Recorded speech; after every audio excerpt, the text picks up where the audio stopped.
La protegida forma natural de la ría ferrolana, con su angosta y profunda entrada, ha sido un auténtico regalo de la naturaleza para la Armada Española.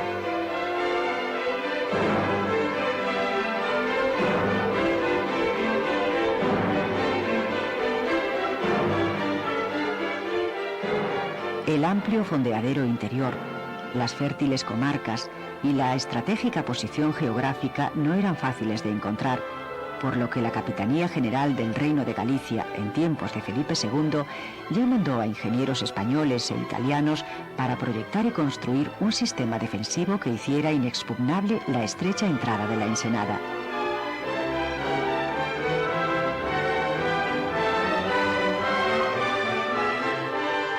Así surgieron en el mismo siglo XVI, antes que nada, los tres castillos de San Felipe, La Palma y el desaparecido fortín de San Martín, acompañados con posterioridad por toda una red de baterías costeras flanqueando la entrada en la ría. Una auténtica trampa mortal para navíos enemigos.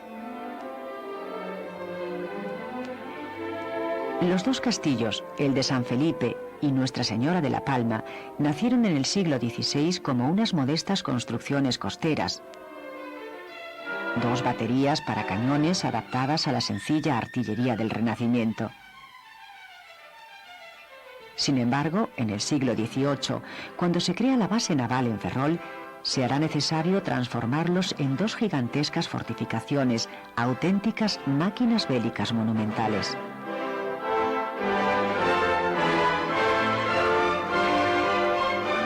El ingeniero militar francés Francisco Montaigu fue quien diseñó el actual trazado del castillo de San Felipe, dándole forma de gigantesco abanico amurallado con capacidad para más de 70 cañones apuntando a la ría, seguido de varios recintos escalonados en altura sobre la ladera.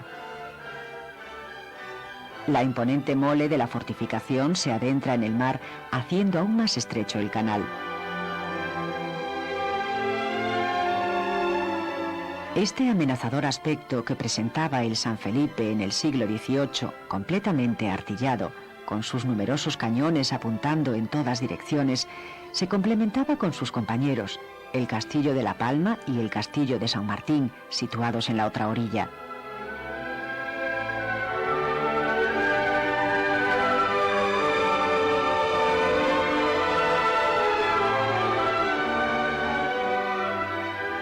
El poder disuasorio de semejante potencial bélico fue la causa de que nunca entrasen en combate ni que a nadie se le ocurriera adentrarse en la ría de Ferrol con fines militares.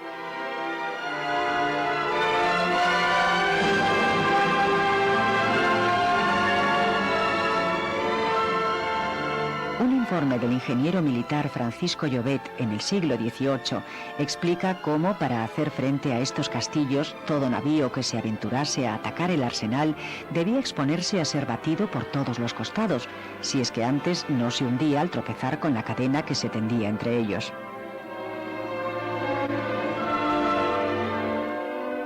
En estos monumentales artefactos castrenses nada carecía de utilidad, respondiendo sus elementos fortificados a funciones concretas. Su excelente cantería estaba labrada con un notable dominio de la estereotomía a fin de soportar sólidamente cualquier impacto artillero.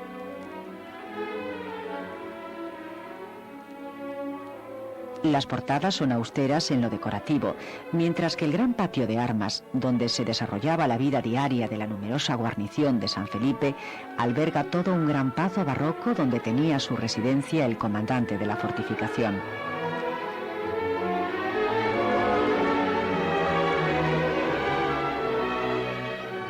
El castillo de Nuestra Señora de la Palma,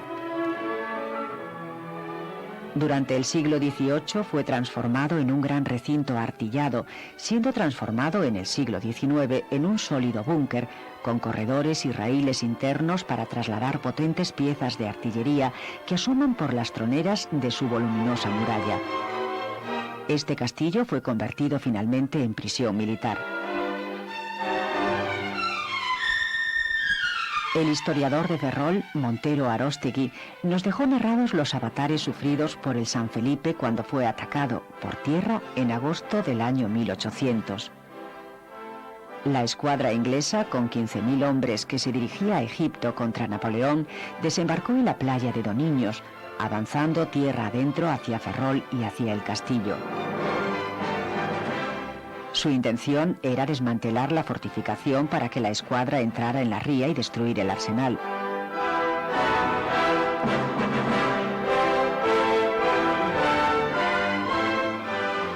En la montaña de Covas, la población de la comarca les hizo frente y desde el castillo de San Felipe los frenaron con solo 2 cañones montados hacia tierra.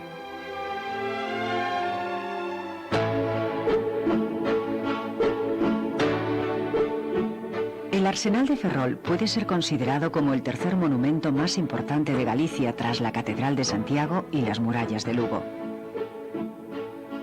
Es un espacio militar y marino que nos transporta al siglo XVIII, entre otras razones por el excelente estado de conservación en que se encuentra, difícil de encontrar en otros monumentos gallegos por los que ha pasado el ángel exterminador de las desamortizaciones, del abandono o del progreso.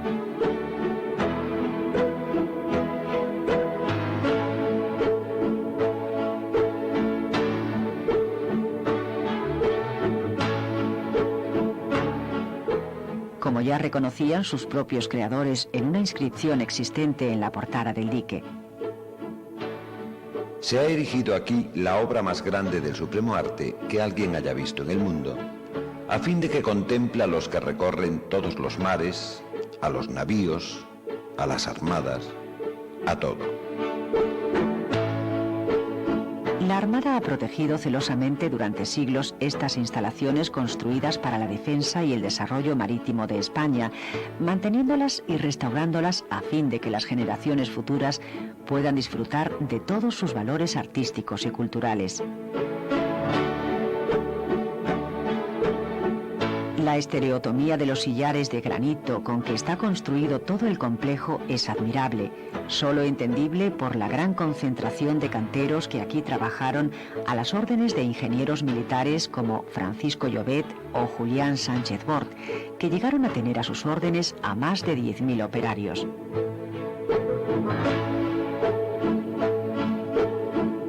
También en las obras de construcción del arsenal y de los astilleros de Esteiro, alcanzó en el siglo XVIII su máximo desarrollo el lenguaje de los canteros, formándose allí las generaciones de maestros y operarios que luego difundirían la arquitectura clasicista por Galicia. Es precisamente en la singularidad arquitectónica, en el alto valor paisajístico de su implantación en la ría y en su excelente estado de conservación, donde residen los valores que han motivado la solicitud para que este conjunto castrense sea considerado patrimonio de la humanidad, además de tratarse del conjunto más importante existente en España y uno de los mejores de Europa de la arquitectura que produjo la Ilustración en el siglo XVIII.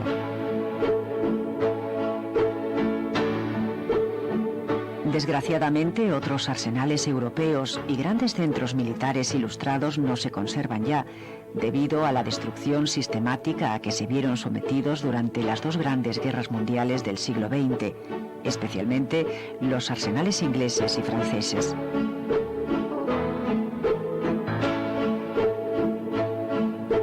Para su ejecución se siguió un erudito y científico sistema de concepción y proyecto propio de los ingenieros militares formados en instituciones tan prestigiosas en su tiempo como la Real Academia de Ingenieros de Barcelona y la Real Academia de Bellas Artes de San Fernando, a las que pertenecieron los distintos directores que estuvieron al frente de las obras del arsenal durante su construcción.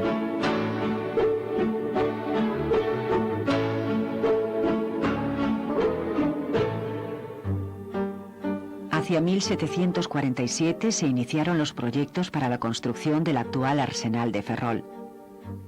Desde aquella fecha, son numerosas las soluciones que se plantearon para hacer un recinto naval que permitiera albergar buques, almacenar sus pertrechos, repararlos y en unos terrenos anejos levantar unos astilleros capaces de construir una moderna flota de galeones.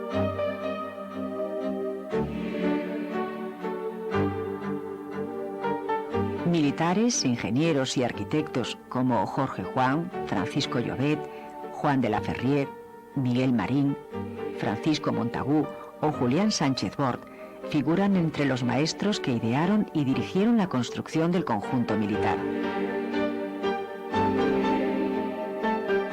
Sus edificios se pueden dividir en dos grupos. El llamado Arsenal del Parque, la zona más antigua, donde destaca la plaza marítima porticada presidida por el almacén más lujoso de España, la Sala de Armas. Se trata de un monumental palacio barroco clasicista, cuyo destino no era otro que el de almacenaje de pertrechos navales. Irónicamente, se puede decir que es el almacén más lujoso que jamás se ha construido.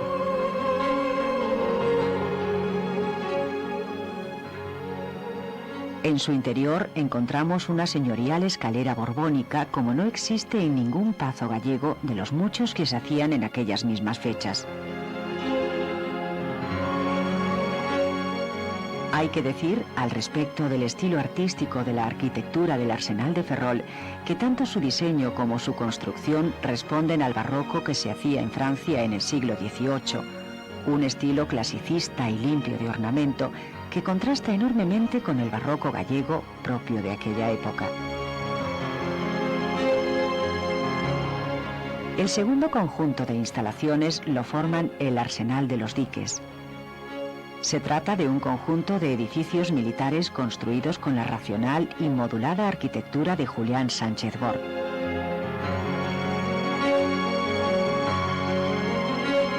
Lo componen el presidio de San Campio, las herrerías, los edificios porticados de la teneduría y sobre todo el gran tinglado de Maestranza con una longitud de 300 metros de largo, recientemente restaurado. Pero incluso en las obras contemporáneas del Arsenal hay monumentalidad. Los grandes diques de carenal como el de San Julián, obra de cantería del siglo XIX, y el dique Reina Victoria, un monumental símil de circo romano construido entre 1910 y 1912, no dejan de admirarnos como obras maestras de la ingeniería hidráulica.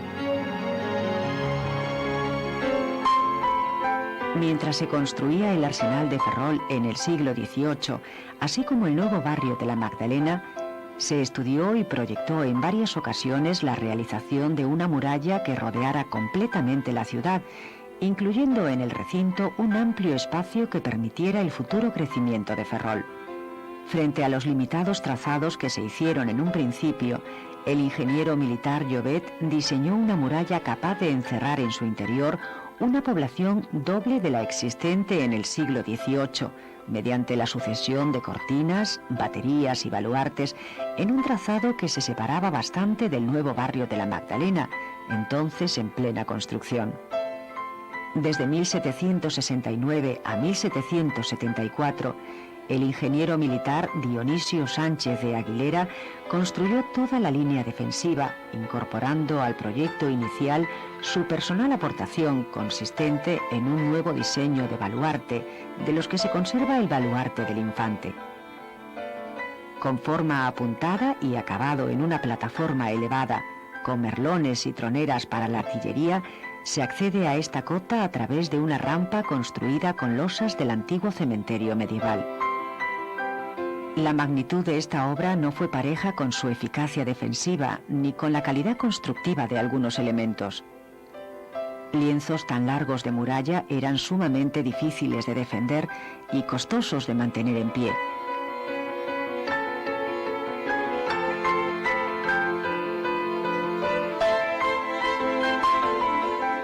Ya en el siglo XIX, pocas décadas después de su construcción, la opinión generalizada de la población pedía su derribo, que finalmente se llevó a cabo en las primeras décadas del siglo XX.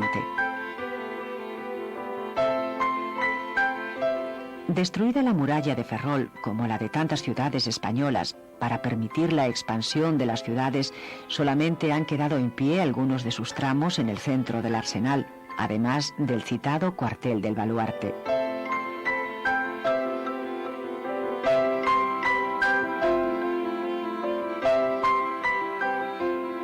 La arquitectura castrense clasicista de los cuarteles aparece en España tras la organización del ejército regular por Felipe V.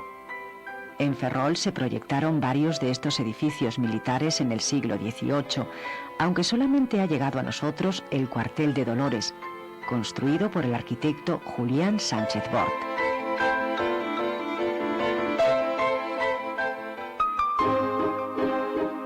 Ferrol es un complejo urbano constituido mayoritariamente en los 300 últimos años. Del siglo XVIII, en que se planificó la ciudad siguiendo una regular planimetría en retícula, se conservan numerosos edificios singulares, como el antiguo Hospital de la Caridad, hoy rehabilitado para centro cultural, cuya construcción data de 1779, según los planos del ingeniero militar Dionisio Sánchez de Aguilera.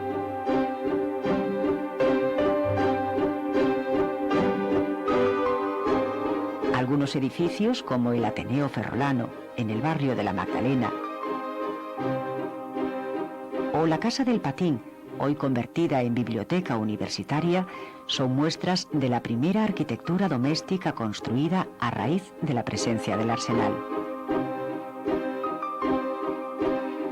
Pero son los templos los mejores ejemplos de la arquitectura clasicista levantada en la ciudad antes de 1800, con un lenguaje constructivo clasicista inédito entonces en Galicia, donde el barroco dominaba el panorama de la arquitectura regional. A este apartado corresponde la iglesia con catedral de San Julián, obra del arquitecto y académico Julián Sánchez Bort, que proyectó un templo con planta centrada en forma de cruz, cubierta con una gran cúpula.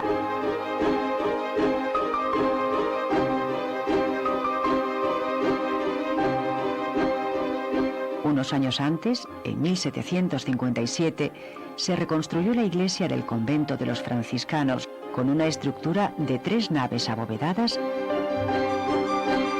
y una fachada marcada por la austeridad clásica.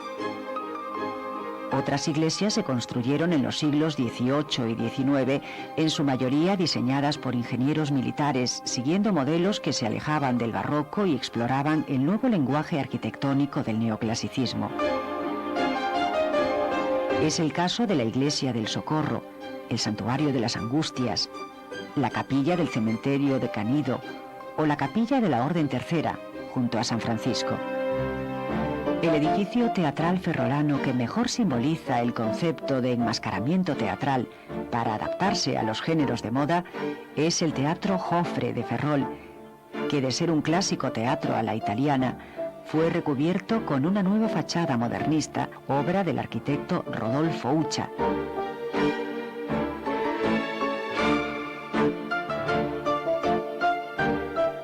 En Ferrol, el modernismo de ascendencia centroeuropea transformará la imagen decimonónica del barrio de la Magdalena con las obras del prolífico arquitecto Rodolfo Ucha Piñeiro, cuya producción se prolongó hasta el racionalismo. La cosmopolita sociedad ferrolana, amiga de modas y novedades, propició lo que se ha llamado la década prodigiosa 1908-1918 en la obra de Ucha. Este arquitecto se había titulado en Madrid en 1908, iniciando una labor como arquitecto municipal de Ferrol, donde permanecerá 28 años. Con el inicio del siglo XX, el vibrante y festivo estilo modernista se afianzó en la arquitectura gallega y ferrolana de la mano de arquitectos de auténtica talla internacional, como es el caso de Ucha, que en obras como El Casino consigue una acertada mezcla de modernismo y eclecticismo. El Art Nouveau dejó en el barrio de la Magdalena excelentes construcciones en las que estarán presentes 2 señales inequívocas de nuestra identidad vernácula, la galería y el granito.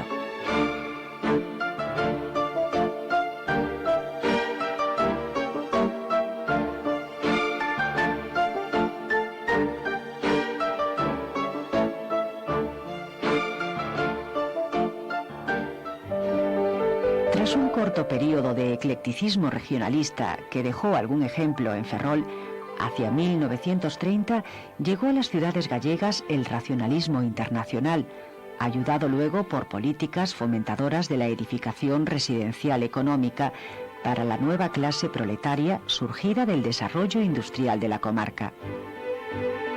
Los altibajos producidos por sucesivas crisis económicas han marcado las últimas décadas del siglo XX en Ferrol.